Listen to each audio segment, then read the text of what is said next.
I don't think hell exists. I happen to believe in life after death, but I don't think it's got a thing to do with reward and punishment. Religion is always in the control business. And that's something people don't really understand. It's in the guilt-producing control business. And if you have heaven as a place where you're rewarded for your goodness and hell as a place where you're punished for your evil, then you sort of have control of the population. And so they create this fiery place, which has quite literally scared the hell out of a lot of people throughout Christian history. Mm-hmm. And it's part of a control tactic. But wait a minute, you're saying that hell, the idea of a place under the earth or somewhere where you're tormented for an eternity, is actually an invention of the church? I think the church fired its furnaces hotter than anybody else. But I think there's a sense in most religious life of reward and punishment in some form. The church doesn't like for people to grow up, because you can't control grown-ups. That's why we talk about being born again. When you're born again, you're still a child. The people don't need to be born again. They need to grow up. They need to accept their responsibility for themselves and the world.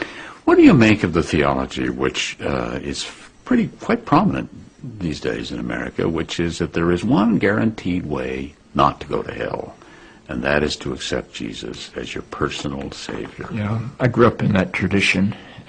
Every church I know claims that we are the true church, and they have some ultimate authority. We have the infallible Pope, we have the inerrant Bible.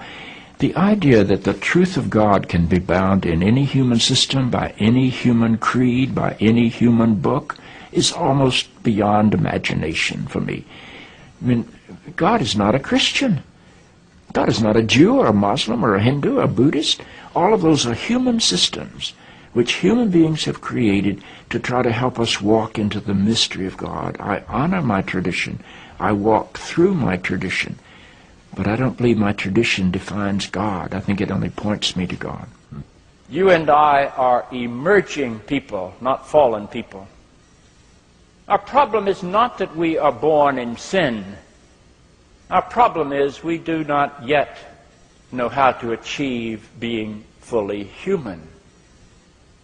The function of the Christ is not to rescue the sinners, but to empower you and to call you to be more deeply and fully human than you've ever realized there was the potential within you to be.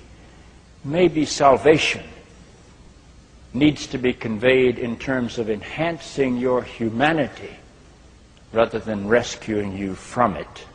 Life is a startling and wondrous experience.